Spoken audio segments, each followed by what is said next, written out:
Irmãos, quanto aos dons espirituais, não quero que vocês sejam ignorantes. Vocês sabem que quando eram pagãos, de uma forma ou de outra, eram fortemente atraídos e levados para os ídolos mudos. Por isso, eu lhes afirmo que ninguém que fala pelo Espírito de Deus diz, Jesus seja amaldiçoado. E ninguém pode dizer, Jesus é Senhor, a não ser pelo Espírito Santo. Há diferentes tipos de dons, mas o Espírito é o mesmo. Há diferentes tipos de ministérios, mas o Senhor é o mesmo. Há diferentes formas de atuação, mas é o mesmo Deus quem efetua tudo em todos. Todas essas coisas, porém, são realizadas pelo mesmo e único Espírito, e Ele as distribui individualmente a cada um, como quer. Seja bem-vindo ao Encontro com a Palavra. Iniciamos o programa de hoje com a leitura do capítulo 12 da primeira carta de Paulo aos Coríntios. Nesta passagem, Paulo dá início à parte construtiva de sua carta. Já vimos que a primeira parte desta carta até o capítulo 11, que Paulo abordou os problemas da igreja de Corinto, chegando inclusive a acusar os coríntios de levarem uma vida carnal. A partir do capítulo 12, Paulo inicia um novo assunto escrevendo: Irmãos, quanto aos dons espirituais, não quero que vocês sejam ignorantes. Afinal, qual era a classificação espiritual dos coríntios? No início da carta, Paulo se dirigiu a eles como santificados, mas quanto mais lemos a carta, mais vamos descobrindo que os coríntios eram tudo menos aquilo que chamamos de santificado. Ser santificado é ser separado para seguir a Cristo. Ser santificado não significa ser perfeito ou não ter nenhum pecado. Os coríntios, com toda certeza, são um exemplo disso. Paulo também se dirige aos coríntios como espirituais, mesmo depois de, no capítulo 3, ele os ter classificado como carnais. Você está lembrado? Irmãos, não lhes pude falar como a espirituais, mas como a carnais, como a crianças em Cristo. Começamos então a nos perguntar, eram santificados carnais ou espirituais, hein? Paulo inicia o capítulo 12 dizendo, Irmãos, quanto aos dons espirituais, não quero que vocês sejam ignorantes. Os coríntios não eram ignorantes, pelo contrário, eles eram muito instruídos, nem eram ignorantes a respeito do Espírito Santo. Eles eram espirituais, santificados. Eles tinham dons espirituais. Eles sabiam da existência do Espírito Santo, mas desconheciam sua função. Isso Paulo discute no capítulo 12 de 1 Coríntios, as funções do Espírito Santo. Paulo começa a dar esta explicação sobre as funções do Espírito Santo mais ou menos assim.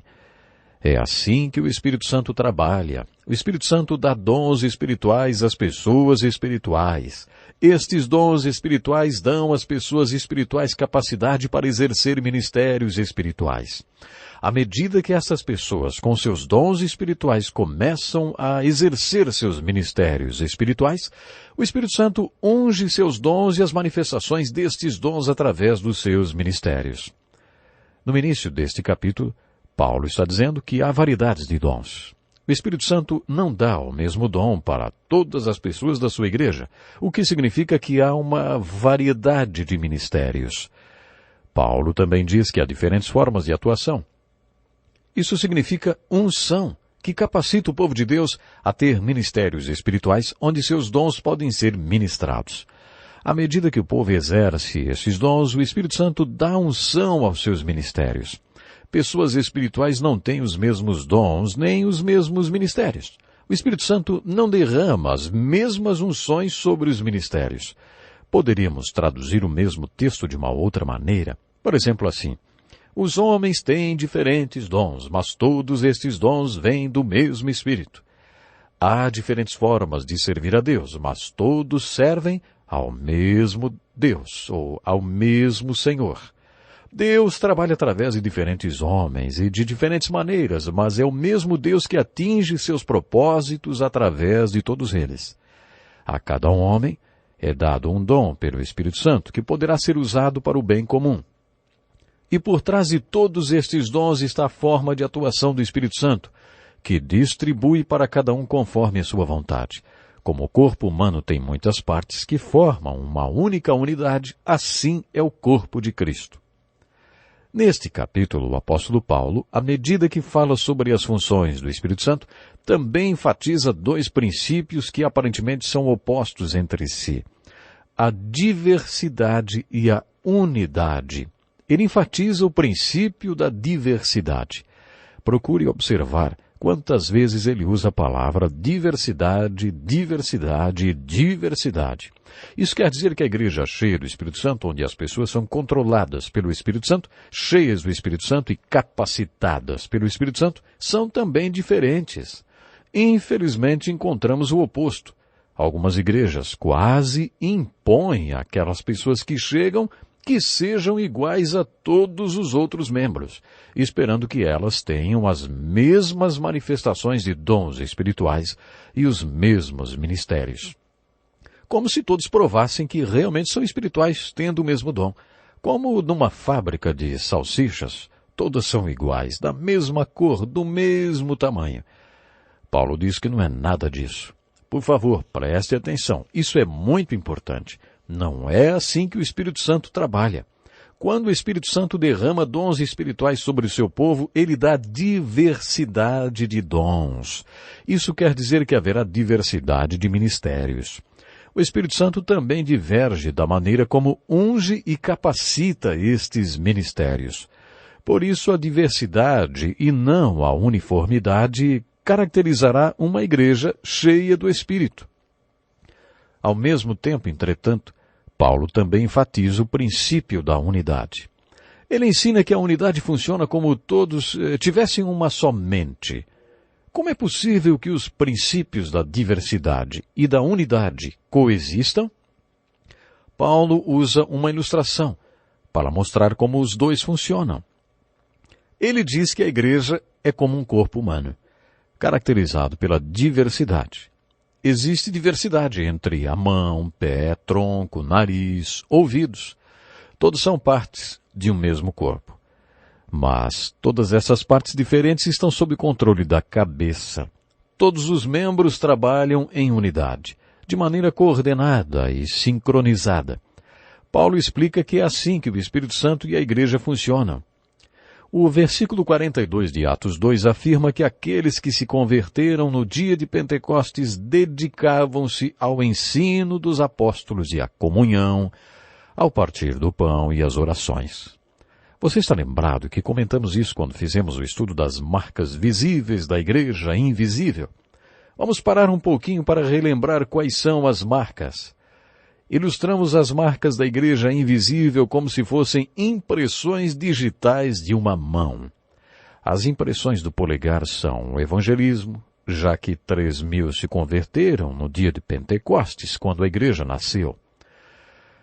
E as impressões do indicador, o ensino, do dedo médio a comunhão, ou a koinonia, lembram da koinonia, comunhão? As impressões do dedo anular, a adoração, ou amor pelo Senhor.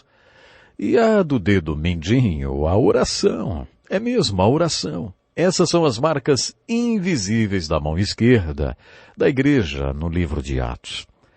Já na primeira carta aos Coríntios, capítulo 12, à medida que você compreende a essência, a natureza, a função e o propósito da igreja, percebe que Paulo mostrou as marcas da mão direita da igreja. O que ele ensinou é que quando temos uma igreja verdadeira sob a atuação do Espírito Santo, a marca que primeiro aparece é a da unidade, a marca do polegar. Esta unidade é sobrenatural e maravilhosa e conquistada quando todos os membros da igreja ficam sob controle da cabeça ou do cabeça. E o cabeça deste corpo que controla a igreja é Jesus Cristo. Por isso, a unidade é a primeira marca, a marca do polegar, da igreja guiada pelo Espírito Santo. A próxima marca, a marca do dedo indicador, é a diversidade. A unidade existe sem sacrificar a diversidade. Muitas empresas dizem que você pode fazer parte da equipe, mas para isso tem que ser igual a todos os outros membros. Para fazer parte da unidade da empresa, você tem de sacrificar e desistir daquilo que o torna único e diferente de todos. De acordo com as Escrituras, isso não é unidade, é uniformidade. Mas a particularidade do corpo de Cristo e a maneira bonita como esse corpo funciona é conseguida através da conjugação da unidade, o polegar com a diversidade, o indicador. Sabe, o dedo médio da mão direita é pluralidade. A Igreja de Cristo tem pluralidade e quando o Espírito Santo atua entre os membros, ele não usa apenas o pastor ou uma das pessoas com dom, uma ou duas pessoas com dons. Não é assim que o Espírito Santo quer trabalhar.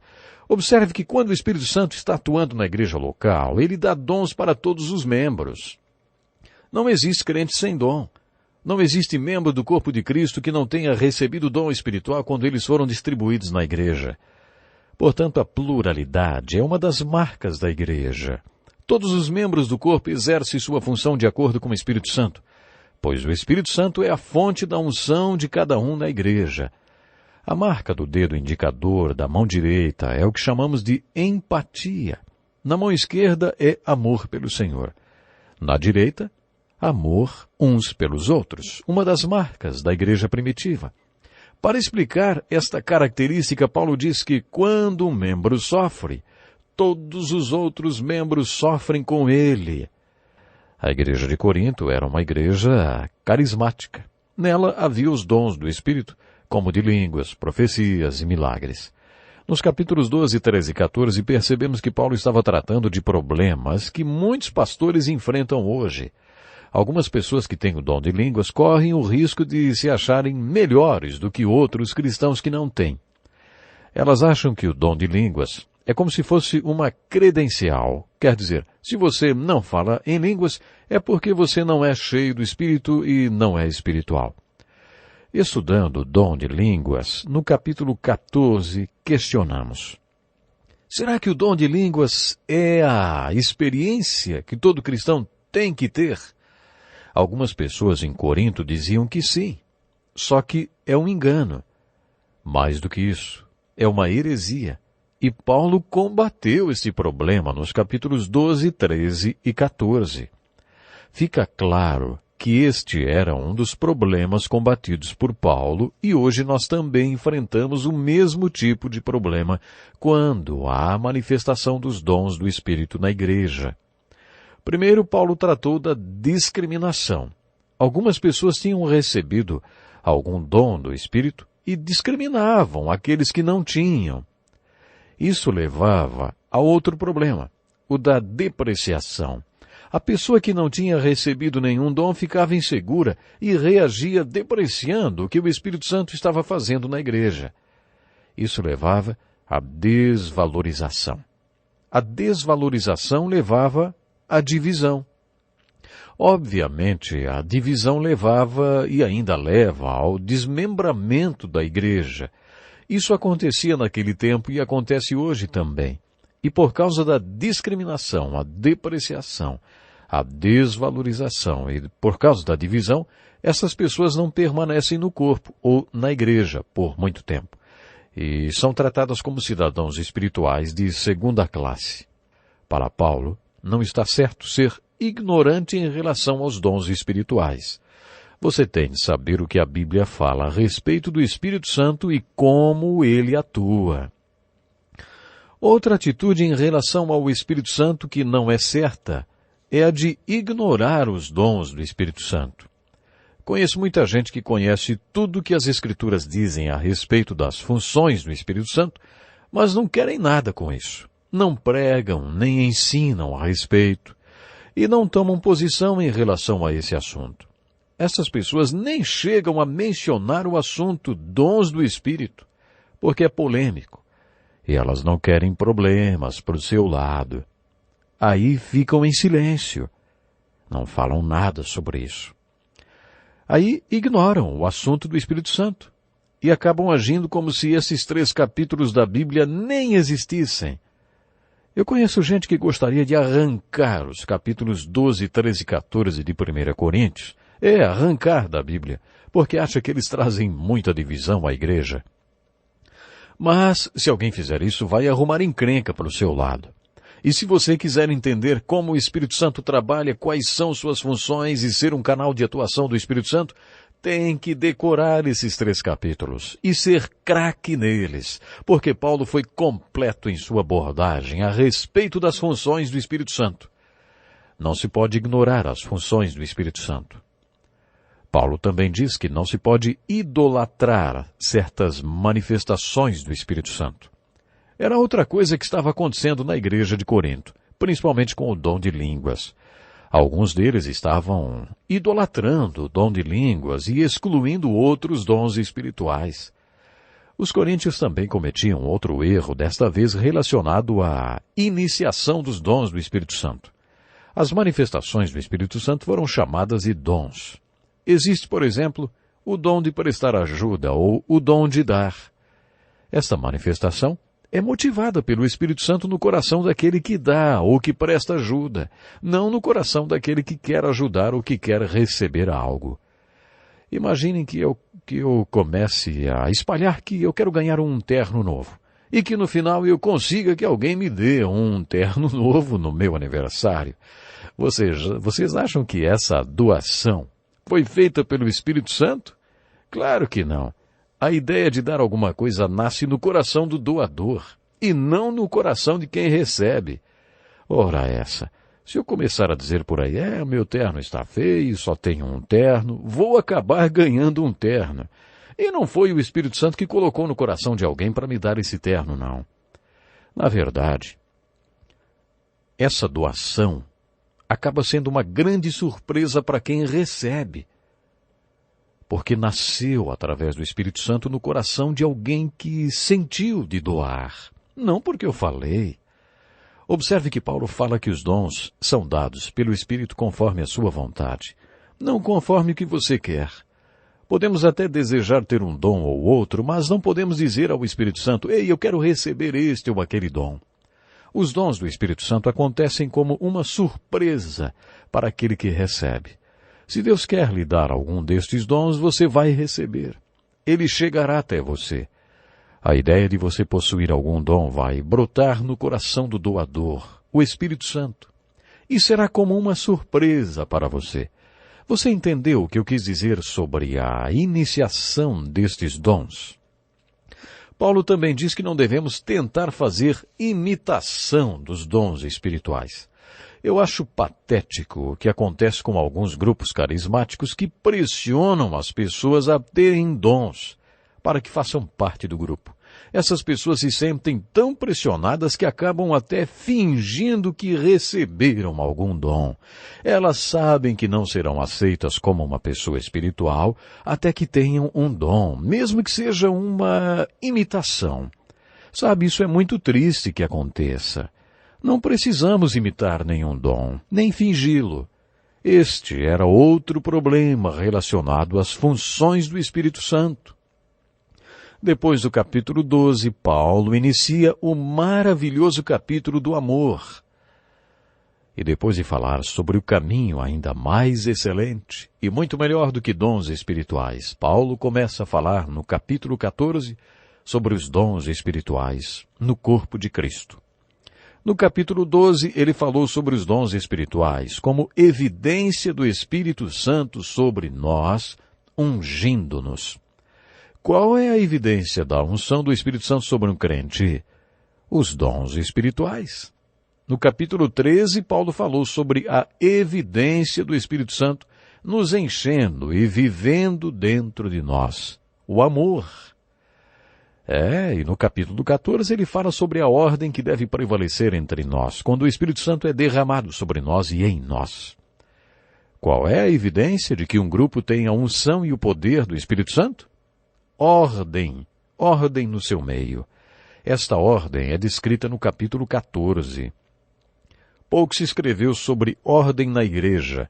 Você pode até ficar meio confuso se resolver participar de cultos em diferentes igrejas por algum tempo.